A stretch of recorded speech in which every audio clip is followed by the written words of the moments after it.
Oh, alam niyo ba kung nasaan ako? Nandito lang naman ako sa Botocan Road kung saan naghahanap ako ng daan kung paano makakalabas dito. Paano ba naman naghanap kami ng tropa ko ng shortcut? Sabi ko pumasok kami dito sa Botocan. Baka may makita kami. Kaso nga lang ito na ang nangyari. Dinire-diretso nga namin tong Botocan Road hanggang sa makarating kami sa pinakadulo. Pero hindi pa pala sa pinakadulo, meron pa siyang sagad kaso hindi na kami dumiretso. Buti nilang at may napagtanungan kami dito. Sabi may tulay daw kami madadaanan. At ang labas daw nito ay Cruz Naligas o kaya naman si P. Garcia.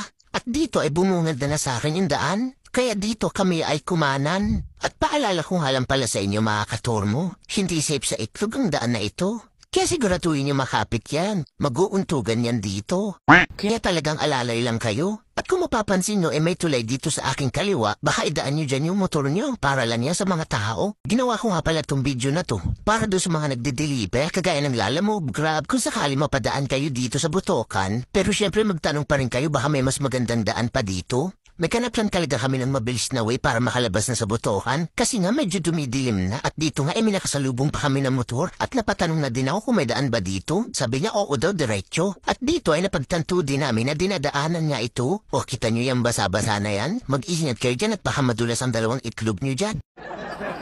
At kung medyo nauuna na nga ako ay iniisip ko na yung kasama ko kaya tumigil muna ako dito at sinilip siya at baka mamaya ay naglalakad na lang yun. Pero buti na lang at nakamotor pa din. Pero huwag kayo mag-alala kasi mababait naman yung tao dito. At pagdating dito ay may dadaanan kayong parang gate pero dumiretso lang kayo. At paglipas nyo dito ay makakarating kayo ng CB Francisco Street pero dire-diretso lang tayo dito sa Domingo Street. At lagpasan nyo lang itong dalawang kanto hanggang sa makarating kayo dito sa Manansala Street. At kapag dinire-diretso nyo itong B Manansala Street ay makakarating na kayo ng CP Garcia. At kapag kumanan kayo dito ay papuntang UP Town. At kapag naman kumaliwa kayo ay papuntang Commonwealth. Siyempre kakaliwa tayo kasi tayo ay pauwi na.